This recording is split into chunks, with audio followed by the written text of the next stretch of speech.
Di dalam kehidupan sehari-hari, manusia selalu melakukan interaksi sosial. Mereka berinteraksi sosial dalam bentuk yang beraneka ragam. Interaksi sosial yang mereka lakukan dapat menuju pada suatu kerjasama atau menuju kepada suatu persaingan atau pertentangan. Nah, kira-kira nih teman-teman, ada berapa sih bentuk interaksi sosial yang terjadi dalam kehidupan masyarakat? Untuk menemukan jawabannya, simak video ini sampai akhir ya. Assalamualaikum warahmatullahi wabarakatuh. Hai semua, ketemu lagi sama Kananda di channel Ananda Sofia Deli. Dan kali ini kita akan membahas tentang materi bentuk-bentuk interaksi sosial. Dan pokok bahasan yang akan kita bahas pada video kali ini, yang pertama ada jenis-jenis interaksi sosial. Yang kedua ada sikap dalam menghadapi keragaman hubungan. Sebelum kita beranjak ke jenis-jenis interaksi sosial, kalian sudah harus tahu dulu nih tentang apa sih pengertian dari interaksi sosial itu. Di video sebelumnya kita sudah membahas tentang pengertian interaksi sosial. Mungkin ada teman-teman ada yang lupa atau baru menonton video ini. Jadi kita bahas ulang aja ya. Interaksi sosial adalah hubungan sosial yang dinamis, menyangkut hubungan antara orang per orang, kelompok-kelompok manusia, dan antara orang perorangan dengan kelompok yang saling mempengaruhi dalam hubungan timbal balik. Nah, untuk jenis-jenis interaksi sosial sendiri ada terbagi menjadi dua bagian. Yang pertama adalah interaksi sosial asosiatif dan juga yang kedua adalah interaksi sosial disosiatif. Interaksi sosial asosiatif adalah hubungan sosial yang mengarah pada kerjasama dan persatuan antar anggota kelompok. Bentuk interaksi sosial asosiatif meliputi kerjasama, akomodasi, dan asimilasi.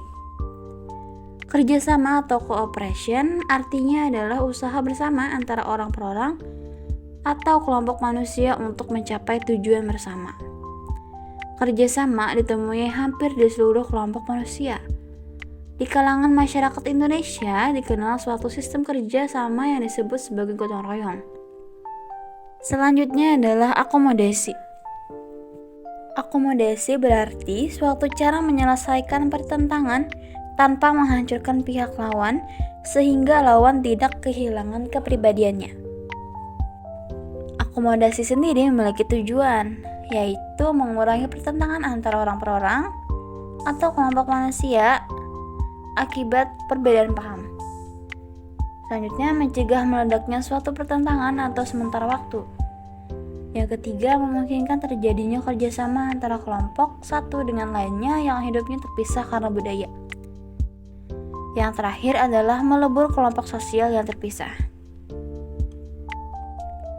Selanjutnya adalah asimilasi. Asimilasi merupakan proses sosial dalam tahap lanjut yang ditandai dengan usaha-usaha mengurangi perbedaan-perbedaan yang terdapat antara orang perorangan dan kelompok. Yang kedua adalah interaksi sosial disosiatif. Interaksi sosial disosiatif adalah hubungan sosial yang mengarah pada perpecahan atau perselisihan. Bentuk interaksi sosial disosiatif meliputi persaingan atau kompetisi, kontroversi, dan juga pertentangan. Yang pertama adalah persaingan atau kompetisi. Persaingan adalah suatu interaksi sosial yang terjadi karena individu atau kelompok saling bersaing. Persaingan untuk mencari keuntungan melalui bidang kehidupan yang pada suatu masa menjadi pusat perhatian umum. Kontroversi merupakan suatu bentuk interaksi sosial yang ditandai dengan adanya ketidakpastian mengenai diri seseorang atau perasaan tidak suka yang disembunyikan. Yang terakhir adalah pertentangan. Pertentangan adalah suatu bentuk interaksi sosial yang dimana individu atau kelompok berusaha memenuhi tujuannya dengan jalan menentang pihak lawan yang disertai ancaman atau kekerasan. Yang terakhir adalah yang B, sikap dalam menghadapi keragaman hubungan. Tindakan sosial dan interaksi sosial merupakan contoh bentuk-bentuk hubungan sosial. Bentuk-bentuk hubungan sosial sebagai dampak terjadinya proses sosial. Antara lain terbentuknya tindakan sosial, mobilitas sosial, dan peran sosial. Hubungan-hubungan yang terjadi antara manusia satu dengan yang lain tidak bersifat statis. Hubungan itu selalu berkembang dinamis sejalan dengan terjadinya perubahan-perubahan dalam masyarakat itu sendiri. Misalnya, peraturan-peraturan dalam masyarakat selalu mengalami perubahan dan perbaikan sejalan dengan tuntutan perubahan dalam masyarakat. Perubahan dalam hubungan antar manusia bisa ke arah positif dan ke arah negatif. Bisa juga hubungan tersebut awalnya merupakan hubungan baik, tetapi bisa berubah ke arah negatif menuju pertentangan bahkan permusuhan. Begitu juga sebaliknya. Awalnya hubungan tersebut bersifat negatif, tetapi berubah menjadi hubungan baik. Dalam kehidupan masyarakat, pertentangan dan hubungan baik selalu kita temui. Hubungan baik antara manusia satu dengan yang lain hendaknya selalu dijaga agar kehidupan menjadi selaras sesuai dengan nilai dan norma masyarakat. Sementara itu, pertentangan haruslah disikapi dengan hati dan kepala yang dingin. Setiap pertentangan dihadapi dengan logika, tidak hanya mengandalkan emosi dan perasaan. Nah, saatnya rangkuman materi ini teman-teman. Interaksi sosial berbentuk asosiatif dan disosiatif. Interaksi sosial asosiatif terdiri atas kerjasama, akomodasi, asimilasi, dan akulturasi. Kerjasama merupakan usaha bersama antara orang per orang atau kelompok manusia untuk mencapai tujuan bersama. Akomodasi merupakan cara menyelesaikan pertentangan tanpa menghancurkan pihak lawan.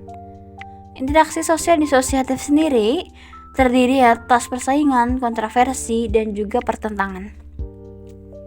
Itu saja rangkuman yang bisa kita dapat dari video kali ini. Selanjutnya adalah latihan soal yang bisa kalian kerjakan untuk memperdalam pemahaman kalian tentang materi yang kita pelajari hari ini. Soalnya yaitu perang dingin antara blok barat Amerika dengan blok timur Rusia pada masa lalu adalah contoh terjadinya proses A. Akomodasi sosial, B. Pertentangan sosial, C. Konflik sosial, atau D. Kompetensi sosial. Jangan lupa kalian tuliskan jawabannya di kolom komentar beserta alasan kenapa kalian memilih jawaban tersebut. Segitu dulu video hari ini. Jangan lupa like, komen, dan subscribe untuk materi lainnya. Akhir kata, wassalamualaikum warahmatullahi wabarakatuh.